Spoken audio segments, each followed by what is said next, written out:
Hello, it's Millionaire Month, and every day we're releasing a new book summary to help you on your journey. I'm your host, the Lazy Millionaire, and if you're like me, you can't be bothered to read an entire book, so today we're summarizing The 4-Hour Workweek by Tim Ferriss. Yep, that's right, we've reached a new low for laziness. Even if we only spend 4 hours per week working, we're still just going to watch YouTube book summaries instead of reading the real things. And to be honest, this is kind of what the 4-Hour Workweek is all about. How can we do as little work as possible for the maximum reward? Sounds pretty appealing, right? And maybe you're watching this video right now from the offices of your 9 to 5 corporate job, dreaming of working just 4 hours a week from a hammock in Thailand while sipping on a strawberry daiquiri.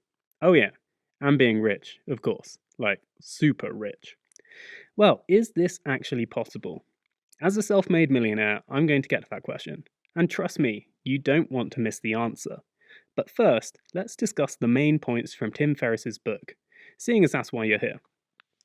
The book is laid out into 4 main sections, which spell out the word deal. D is for definition, E is for elimination, A is for automation, and L is for liberation. Definition. Start by deciding what you really want in life. Forget about what society has told you, forget about the corporate ladder, forget about that fancy car you've been dreaming of, and forget about your family with 2.5 children. Do you really want these things? Or are they just to impress other people? Do you really want that promotion? Or is it just more stress and longer working hours? Excluding sleep, work is the next biggest time commitment for most people. And yet most people don't even think about how work fits into their life. Maybe you're drifting through life now, trading time for money, time for money, time for money, thinking you can't wait to enjoy your life when you're finally retired. The only problem is, when you retire, you might be too old to enjoy some of the things you really wanted to. And besides, why not enjoy those things now if you can? Maybe you can take mini retirements throughout your whole life, where you go for vacations for a few months per year without being worried about work. A great exercise you can take from the book is to spend a couple of minutes to define your dream. If you didn't have to do the things you have to do, like going to work, taking the kids to school, studying for that upcoming exam, what would you be doing with your life right now? Now, spend another couple of minutes to think about the absolute worst possible thing that could happen if you followed your dream. Is it really that bad? Is it so bad that you should completely give up on your dreams? Chances are it's not the disaster you initially thought. Elimination. Most things in life follow the 80-20 rule. For example, 20% of your customers usually make up 80% of your profit. These customers are your high-value customers, and everyone else is probably just taking up your time and causing you headaches you could avoid.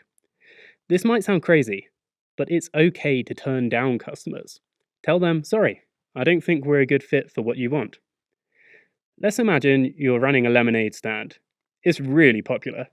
Children and adults both love your lemonade, but children can only afford to pay $1 per cup, and you're charging adults a whopping $3.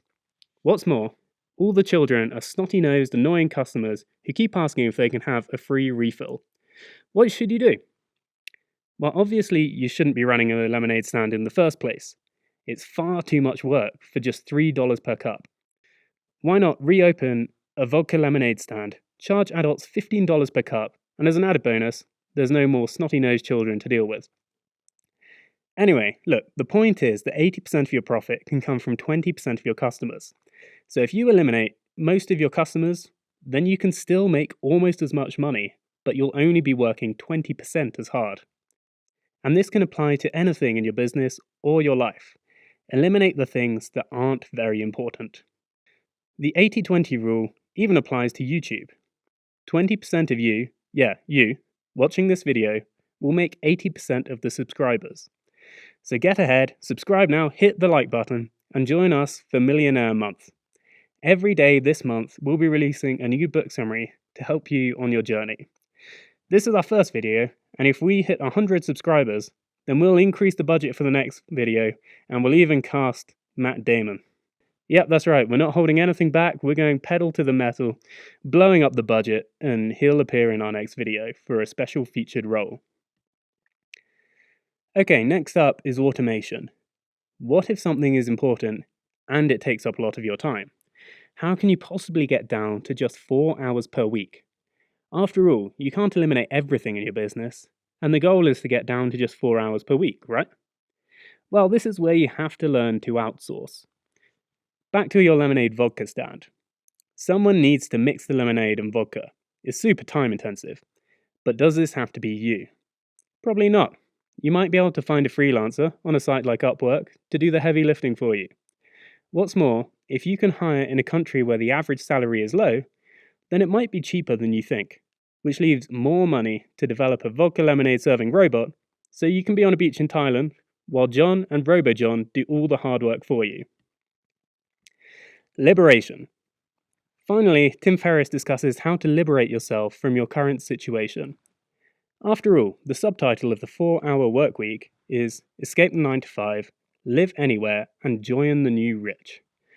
This really ties everything together and discusses practical ways you can reach your goals. The first step is to find work that allows you to work remotely, which can be either a conventional job or a business of your own. If you're going down the conventional job path, some companies like Automatic or Buffer are famous for hiring a remote workforce. But you might be able to convince your existing employer to let you work remotely too, especially if you take things slowly. For example, maybe you take a couple of sick days and work from home, and gradually, over time, you ask for more and more work from home days until one day you're fully remote, and your employer has barely even noticed. The key with this is to show your employer that you're more productive when working from home, and therefore more valuable to the company. So on your work from home days, make sure you increase your productivity, and not the other way around. Another option you might find appealing is to transition to working as a freelancer.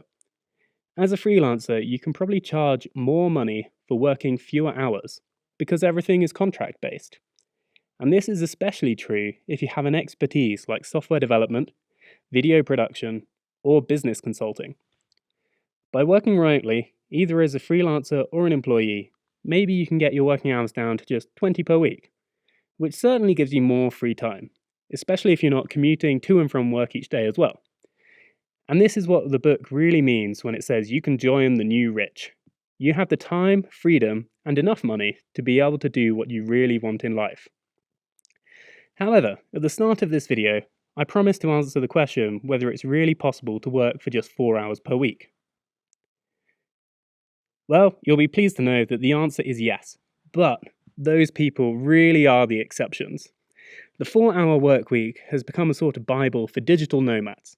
These are people who live and work remotely, selling yoga mats online and preaching about putting butter in their coffee. The reality is that most digital nomads either have jobs working for much more than 4 hours per week, or they spend a couple of years half-heartedly running their own business, living off their savings, keeping costs low in Thailand, but in the end, their business fails. Now, there are exceptions to this. As I said, it is possible to work for just 4 hours per week. Quite a few of my friends, in fact, run their own businesses successfully, and many of them are millionaires too. However, they're generally the sort of people who like to run their own businesses, so they spend much more than 4 hours per week doing so. In fact, of the thousands of people I've met, I can only think of one person who was successful only working 4 hours per week. And for the first year of his business, he was still working at least 15 hours per week. So while the concepts in the 4-hour work week certainly hold true, chances are very slim that you'll actually work for just 4 hours per week in reality. Thanks for watching this video. If you liked it, make sure you hit the like and subscribe. It really helps support this channel. And if you want more details that aren't covered in this video, then you can download the full Kindle or Audible book. Something I personally enjoyed from reading the book was the practical tips Tim Ferriss gives throughout. For example, how you can be more efficient with emails. I've left a link in the description below, and if you follow my links, then this also helps me to create more videos in future for free. Tune in tomorrow for the next book summary in Millionaire Month, and comment below if there's a particular book you want me to cover.